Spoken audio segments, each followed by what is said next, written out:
कुशीनगर से बड़ी खबर है जहां खुलेआम जीएसटी की चोरी हो रही है। ये बड़ी खबर आपको बता रहे हैं, ग्राहकों को दुकानदार कच्चे बिल दे रहे हैं, ग्राहकों को नहीं दी जा रही है जीएसटी युक्त बिल और जीएसटी विभाग नहीं दे रहा कोई भी ध्यान।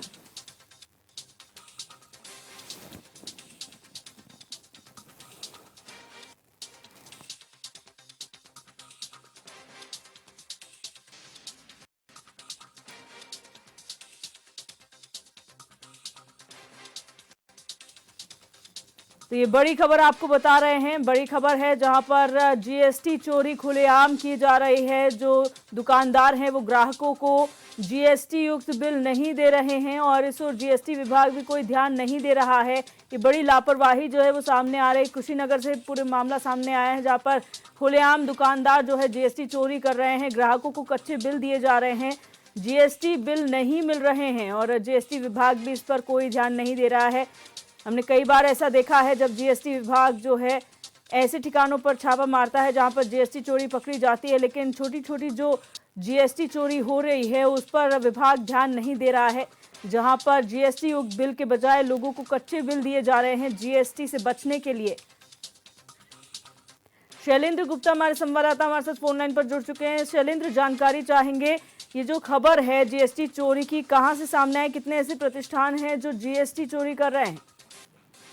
जी बिल्कुल बता देना चाहेंगे, जिस प्रकार छठ पर्व जो है आ रहा है और अभी जो है दिवाली बीता है, इसके पहले धनतेरस बीता है, तो ये देखा जाता है कि इस पर्व पे जो है जितने भी लोग होते हैं वो बड़े बड़े पैमाने पे खरीदारी करते हैं, चाहे वो कपड़े का हो चाहे वो ज्वेलरी का हो। ऐसे में ये ज्वेलरी की दुकान वाले जो जीएसटी की चोरी भारी मात्रा में कर रहे हैं और साथ ही कपड़े की जो दुकानें हैं वहां भी जीएसटी की चोरी देखी जा रही है। ऐसे में जीएसटी विभाग ये दावा करता है कि हम लोग जो है लगातार कार्रवाई करते हैं, लेकिन इनका ये दावा फेल है। अगर ये कार्रवाई करते तो जीएसटी की चोरी जो है नहीं होती और कहीं ना कहीं ये सरकार को बड़े पैमाने पर नुकसान पहुंचाने का काम जीएसटी विभाग कर रहा है। जी, यहाँ पर हमने देखा है कई बार ऐसा हुआ है कि जीएसटी विभाग ने छापे मारे हैं। इस बार जो दुकानदार कर रहे हैं खासतौर पर त्योहारी सीजन में, क्यों खासतौर पर ध्यान नहीं दिया जाता? जब सभी विभाग अलर्ट होते हैं उस वक्त जीएसटी विभाग कहाँ सोया हुआ है? जी बिल्कुल, ये बात सही है कि जीएसटी विभाग तो सोया ही हुआ है। अगर सोया नहीं रहता तो इस समय अगर कार्रवाई करती, छापेमारी करती तो बहुत से ऐसे जो जीएसटी चोरी करने वाले व्यवसायी हैं पकड़े जाते। लेकिन ये विभाग चोरी पे अंकुश नहीं लगा पा रहा है, तो कहीं ना कहीं इनकी संलिप्तता है।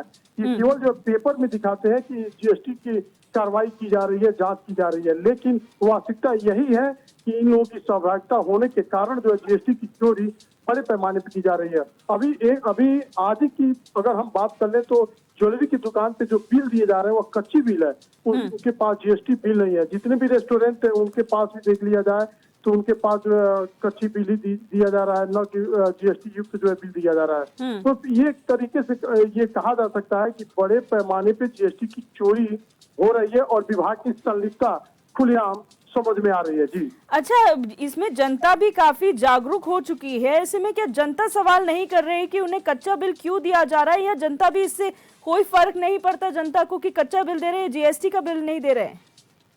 जी बिल्कुल, ये बात सही है कि जनता आवाज उठाना चाह रही है, लेकिन उनके दुकानदार ऐसे उनसे बात करते हैं, इस प्रकार का ट्रीट करते हैं कि जनता उनके सामने नहीं आ पाती है, खुल के बोल नहीं पाती है। ऐसे दावा करती है कि भैया हम शिकायत करेंगे, लेकिन ऐसे में शिकायत कहने की बात जाती है और उस जो ग्राहक होता है उसको जो धमकी दी जाती है, डरवा दिया जाता है, वो बैक हो जाता है। क्योंकि फेस्टिवल है दिवाली का और छठ का पर्व है, फेस्टिवल है, तो अमूमन ये लोग समझते हैं कि क्या हम जाए उलझने के लिए, काम हो जाए निकल जाए, लेकिन ये तो काम एक विभाग का है, जीएसटी विभाग का है। जीएसटी विभाग को तो निगरानी करनी चाहिए कि कहाँ पे कितना सेलिंग हो रहा है, क्या क्या चीजें हो रही हैं, कि क्या उसमें नुकसान हो रहा है। तो ऐसे कार्रवाई करती तो जीएसटी का लाभ होता और सरकार को मुनाफा होता, लेकिन यह विभाग इसकी मिली भगत है जिसकी वजह से जीएसटी की चोरी देखने को मिल रही है। जी बहुत शुक्रिया शैलेंद्र जानकारी के लिए। कानपुर के श्यामनगर स्थित हरिहर धाम में अपने आध्यात्मिक गुरु से मिलने रक्षा मंत्री राजनाथ सिंह पहुंचे, जहां उन्होंने हनुमान चालीसा और कथा का रसपान करने के बाद मीडिया के सवालों का जवाब दिया। इस दौरान उन्होंने कहा कि पहले बहुत आतंकवादी वारदातें होती थीं, लेकिन पहले के कंपैरिजन अब ऐसी वारदातें बिल्कुल खत्म हो गई हैं। सिक्योरिटी फोर्सेस पूरी तरह से सजग हैं। जम्मू कश्मीर का तेजी से डेवलपमेंट भी होगा। हाल ही में 3-4 घटनाएं हुई हैं जो दुर्भाग्यपूर्ण हैं। उन्होंने कहा कि भारत सभी पड़ोसी देशों से अपने संबंध अच्छे बनाकर रखना चाहता है।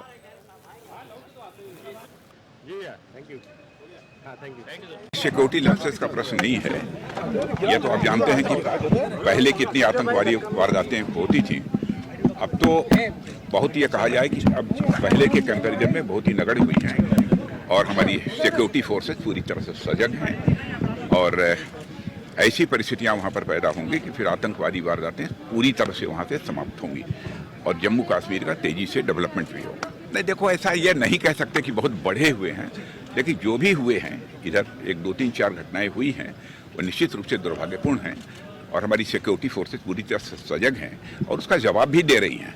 ऐसा नहीं है कि उसका जवाब नहीं दिया जा रहा है। बहुत सारे टेररिस्ट मारे भी गए।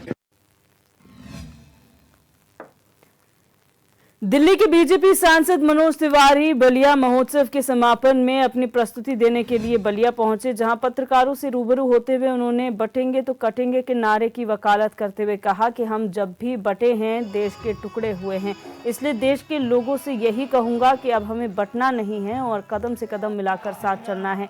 साथ ही बीजेपी सांसद ने महाराष्ट्र और झारखंड के विधानसभा चुनाव में बीजेपी की जीत का दावा किया और कांग्रेस पर जमकर हमला बोला।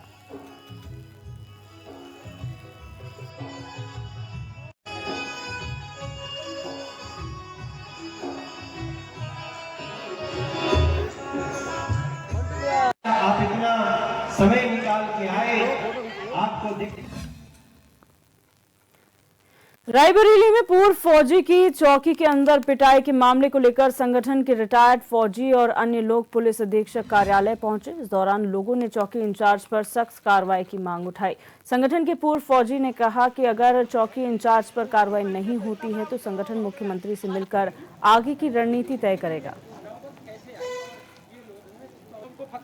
और खास बात यह है कि जो युवा हैं दोनों, एक वर्दीधारी को एक वर्दी पहने हुए व्यक्ति ने जिस तरह से ट्रीट किया है बड़ा ही निंदनीय और चिंताजनक है और इससे वर्दीधारी की वैल्यू डाउन होती है, वो चाहे खाकी हो या हरी हो या काली हो। तो ये जो प्रक्रियाएं चल रही हैं खास करके पूर्व सैनिकों के साथ, ये बड़ा ही चिंताजनक विषय है। इस पे देश के प्रधानमंत्री एवं मुख्यमंत्री प्रदेश के या प्रशांत कुमार जी जो डीजीपी साहब हैं, इनको थोड़ा सा अपनी पुलिस पर अंकुश लगाने की आवश्यकता है कि एक वर्दीधारी के साथ कम से कम इस तरह का ट्रीटमेंट ना किया जाए। जब उसके साथ इस तरह ट्रीट किया जा रहा है तो आम नागरिक के साथ किस तरह से ट्रीट किया हो जाता होगा या हो सकता है, इसको लेकर के हमें बड़ा चिंता। और लक्ष्मी शंकर सिंह हमारे संवाददाता हमारे साथ फोन लाइन पर जुड़ चुके हैं। लक्ष्मी, जानकारी चाहेंगे क्या पूरा प्रकरण प्रकाश में आया है, कब का ये पूरा मामला है? जी दिव्या मैम, मैं आपको बिल्कुल बताना चाहूंगा, ये घटना 31 तारीख को दीपावली दिन रात की, जहां बच्चों के दो पक्षों में विवाद हो गया था, जिसको लेकर पुलिस ने दोनों पक्षों को चौकी बुलाया था। चौकी में दोनों जब बच्चे पहुंचे थे, जो इंदर सिंह जो आरोपी बना गया रिटायर्ड फौजी, वो चौकी पहुंचा। वहां पर चौकी में इनसे कुछ थोड़े बहुत कहा सुने के दौरान उस जो रिटायर्ड फौजी है, पुलिस ने उनको चौकी के अंदर जमकर पीटा। आप उनकी तस्वीरें भी देख पा रहे हैं, उनकी आंखों नीचे कितनी स्वेलिंग आ गई है, इतना जमकर पीटा। इस पिटाई मामले में लेकर के श्रवण आरम्भी और करड़ी सेना, उसके साथ ही जो फौजी संगठन है, पूरी रूप से आज पुलिस अधीक्षक कार्यालय का घेराव किया है और उन्होंने कहा यह कोई कार्रवाई नहीं हुई तो हम मुख्यमंत्री से शिकायत करेंगे। इतना और दिव्या मैं और बता देना चाहता हूँ कि चौकी इंचार्ज हिमांशु मलिक घुरवारा चौकी में तैनात, इसके पूर्व एक महिला को लात मारने का आरोप लगा था। इसके बावजूद में दलमऊ कोतवाल है पंकज त्यागी जी, इनके ऊपर भी आरोप लगे थे, लेकिन जब से दोनों लोग आ गए हैं, जब से इनके दलमऊ जो कोतवाली क्षेत्र है, दलमऊ कोतवाल पंकज जी से इनसे बिल्कुल संभल नहीं रहा, क्योंकि आए दिन घटनाएं लगातार क्षेत्र में जारी है। पुलिस के उत्पीड़न से लोग इस समय परेशान हो गया, जहां पर लगातार योगी सरकार कहती है कि अपने लोगों से अच्छे संबंध बनाकर रखना, पुलिस मित्र बनाकर रखना, लेकिन ऐसा रायबरेली में देखने को नहीं मिल रहा है। अच्छा, यहाँ पर आपने कहा पहले भी इस तरीके के प्रकरण सामने आ चुके हैं, आखिर वजह क्या है कि संरक्षण प्राप्त है जो है ऐसे अफसरों पर, ऐसे पुलिस कर्मियों पर? और दूसरी बात यह है कि लगातार मांग की जा रही है, क्या किसी प्रकार का आश्वासन जो है वो पुलिस अधीक्षक की तरफ से दिया गया है इन लोगों को? जी बिल्कुल बताना चाहूंगा। एडिशनल एसपी संजू सिन्हा ने बयान दिया है कि इन्होंने पुलिस से खुद विवाद किया है और उसमें जो रिटायर्ड फौजी है उसकी जो पिस्टल है, स्कॉर्पियो गाड़ी है और बुलेट को बरामद करके उनको मेडिकल कराकर जेल भेज दिया गया। इतना नहीं, वो दूसरे पद में, लेकिन सवाल ये उठता है कि जब देश की सरहद की रक्षा करने वालों को पुलिस ने इतनी बेरहमी पीटा है, जैसा कि रिटायर्ड फौजी जो आरोपी, उन्होंने आरोप लगाया है कि मेरे साथ जानवरों जैसा सलूक किया गया। ऐसे में कहीं ना कहीं देखा जाए जो पुलिस है इनकी लापरवाही जरूर सामने आ रही, क्योंकि जैसा कि पुलिस ने बयान तो दे दिया कि हमने जेल भेज दिया, लेकिन सवाल उठता है देश की सरहद की रक्षा करने वाले के ऊपर जब लाठियां भांजी गई तो आखिरकार पुलिस उस पर कार्रवाई क्यों नहीं की गई है? ऐसे जो दबंग चौकी इंचार्ज, दबंग और थानेदार, इनके ऊपर कार्रवाई होना चाहिए। जी, बहुत शुक्रिया लक्ष्मी जानकारी के लिए। गाजीपुर के नौनहरा थाना क्षेत्र में सड़क हादसे में 3 युवकों की मौत हो गई। जानकारी के मुताबिक एक अज्ञात वाहन बाइक सवार 3 युवकों को कुचल गया, जिसकी वजह से उनकी मौके पर ही मौत हो गई। सूचना पर पहुंची पुलिस ने मोबाइल फोन के जरिए मृतकों की पहचान की और उनका शव पोस्टमार्टम के लिए भेज दिया।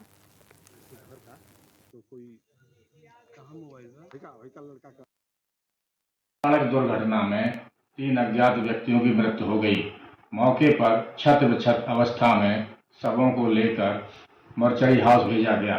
घटना स्थल पर प्राप्त मोबाइल व मोटरसाइकिल से मृतकों की पहचान कर ली गई है, जिसमें मृतकों का नाम इंद्रमणि यादव पुत्र स्वर्गीय धर्मदेव यादव निवासी ग्राम नगवा थाना नौनहरा, नंबर 2 सनोज यादव पुत्र स्वर्गीय संतोष यादव निवासी नगवा थाना नौनहरा, 3 शैलेश यादव पुत्र स्वर्गीय सुरेश यादव निवासी ग्राम जल्लापुर थाना नौनहरा के रूप में हुई है।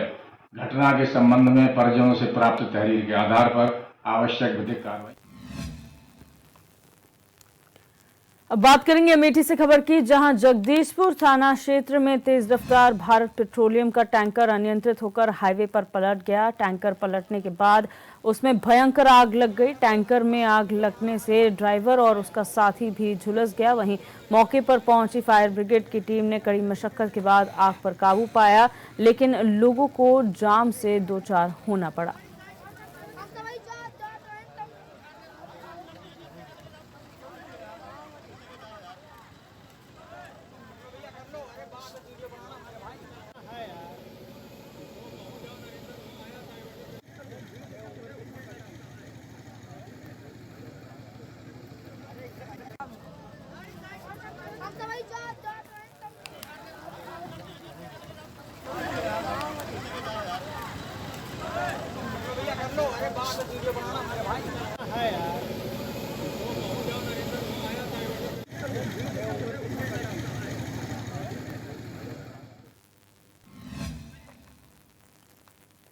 बहराइच के नानपारा थाना क्षेत्र में प्रधानी की रंजिश को लेकर एक युवक और उसके परिवार पर दबंगों ने धारदार हथियार से हमला बोल दिया। हमले में एक युवक गंभीर रूप से घायल हो गया, जिसे मौके पर स्थानीय लोगों ने सामुदायिक स्वास्थ्य केंद्र में भर्ती कराया, जहां उसकी हालत को देखते हुए डॉक्टरों ने उसे बहराइच मेडिकल कॉलेज के लिए रेफर कर दिया।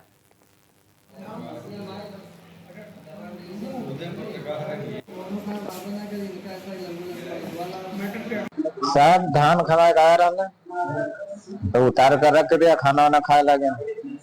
वो बड़कन आए तो तलवार ले रहा हूँ, बक्का साका ले रहा हूँ, जैसे हम घोरायन के धान ले जाते हैं, बस वो चलाए दे तलवार। तो एक जैसे मारे तो हम गिर गए। दोबारा बड़कन 3 भाई रहे, संदीप और बड़कन और भल्लर और नरेंद्र, 3 लोग मारे में रहा और तो पीछे रहता। और यहाँ रुकेंगे एक छोटे से ब्रेक के लिए, जल्द हाजिर होंगे। ब्रेक के बाद आप सभी का एक बार फिर से स्वागत है। बढ़ते हैं आगे। बरेली से खबर है, जहां जुआरियों का पुलिस पर हमले के मामले में एक वीडियो सामने आया है, जिसमें हमला करने वाले जुआरी अपनी गलती मानते और पुलिस में से माफी मांगते नजर आ रहे हैं। आपको बता दें कि मामले में कार्रवाई करते हुए पुलिस ने 9 लोगों को गिरफ्तार किया था, जिनके ऊपर मुकदमे भी दर्ज हुए हैं। गलती हो गई साहब गलती हो गई साहब गलती हो गई साहब अपनी करा गलती हो गई साहब अपनी करन गलती हो गई साहब अपनी करन गलती हो गई साहब अपनी करन गलती हो गई साहब अपनी करन गलती हो गई साहब अपनी करन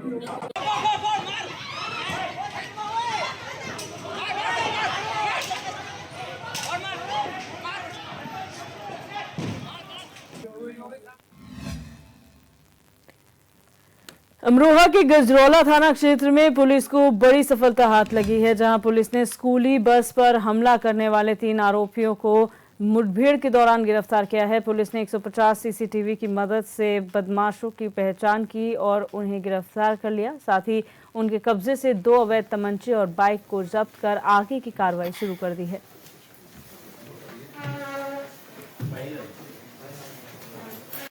मैं निकालता हूँ। कुछ दिनों पूर्व थाना गजरौला क्षेत्र के अंतर्गत एक स्कूल बस के ऊपर फायर किए जाने की एक घटना हुई थी, जिसके संबंध में अनावरण के लिए पुलिस की कई टीमों का गठन किया गया था। आज इस घटना का अनावरण किया जा रहा है।